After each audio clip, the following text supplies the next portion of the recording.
My name is Ellen Minzner, and I'm the Director of Outreach here at Community Rowing in Boston. I oversee and coach programs for military veterans, people with disabilities, and inner-city kids from Boston. I also coach the Advanced Para-Rowing group here at CRI and host the LTA4 selection camp for US Rowing. LTA just means leg, trunk, and arms. It's a category of adaptive rowing where people have a minimal disability, and by minimal, I mean that requires very little equipment adaptations. So from a spectator's point of view, there may not look like much of a difference between a coxed LTA4 and a coxed 4 that you would see in any other events, except for the fact that there's 2 men and 2 women. It's a mixed boat. And they do all have some varying limitations, either their sight or their physical ability to complete a full rowing stroke the way a fully able-bodied person would. So this classification is what I'll probably sometimes call entry level as far as the adaptations go, because the other categories are much more require much more adaptations to the equipment as you get further into the adaptive or para-rowing categories. The next would be for fixed seat or wheelchair athletes. There'll be trunk and arms and shoulders, and those names just indicate the parts of the body that are able to be fully used in the rowing stroke. So the LTA uses all the body parts that an able-bodied rower would with minimal equipment adaptations. Because Andrew does not have any ability to see, I mean, visually impaired athletes, there can be a sort of a range of some vision is still allowed. You know, there's a whole set of parameters for that.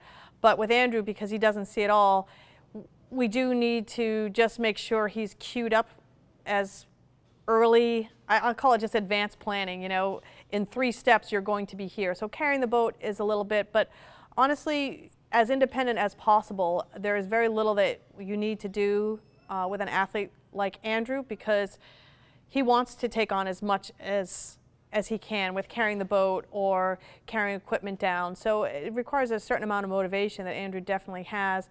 But in terms of how that adjusts what I do on a day-to-day basis with him, again, just being very specific about what I want done. So moving your left shoulder a little higher as you rotate out, and then being very clear with when he's exactly got it and how to describe that. So I try to be much more descriptive. I try and otherwise just keep him from, you know, from taking steps that he doesn't need to take when carrying the equipment. But honestly, he's very, very good and super alert, even when carrying the boat. You know, Andrew, in 2 steps, we're going over a curb or a bump. I mean, that's really all you really need to do. He's that present, I guess, is what it is. You know, he's not going to be thinking about like, oh, what am I going to have for lunch the next day? Because for him, that could mean disaster. So he's very, very present and able to take direction, whether it be on land, just carrying the boat, or getting set up on the ergs here for practice, or queuing him up. I think land training is probably a little bit more challenging because, you know, everyone else can erg fairly independently and know when they're on their target splits.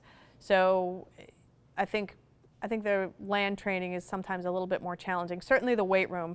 There's tons of ways to get hurt in the weight room, and the setup is a little bit different every single day depending on who used the equipment before and how they put the weights away. So I think land training is probably much harder for Andrew than on the water training, where, you know, you're in your little setup, you know, your rigger, your seat, that doesn't really change too much, and you've got a coxswain steering it. So I think it's probably easier for Andrew to just sit in the boat and do his job very well, as opposed to being on land where you need all sort of other cues and assistance, and being in the room and moving around, I think is a little more challenging. I wish I had more specific general advice, and I do have a lot of coaches calling me and saying, hey, do you have any tips for dealing with a blind athlete or a deaf athlete? Or, you know, honestly, I think you really have to get in there and see what the athlete is capable of and let their strengths and weaknesses dictate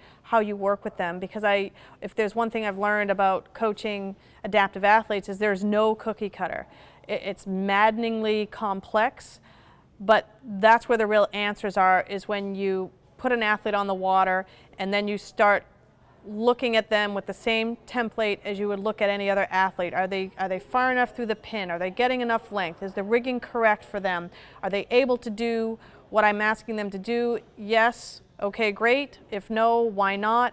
I mean, those types of questions are the right way to deal with para-athletes until there is maybe a broader body of knowledge that could guide all of us. But mainly, I feel like I'm still learning with the field of other people coaching adaptive athletes, but I think that's the right way to go, is get them on the water in a reasonably safe environment and let their abilities dictate how we're going to train them. I think that's really the best thing we can be doing right now.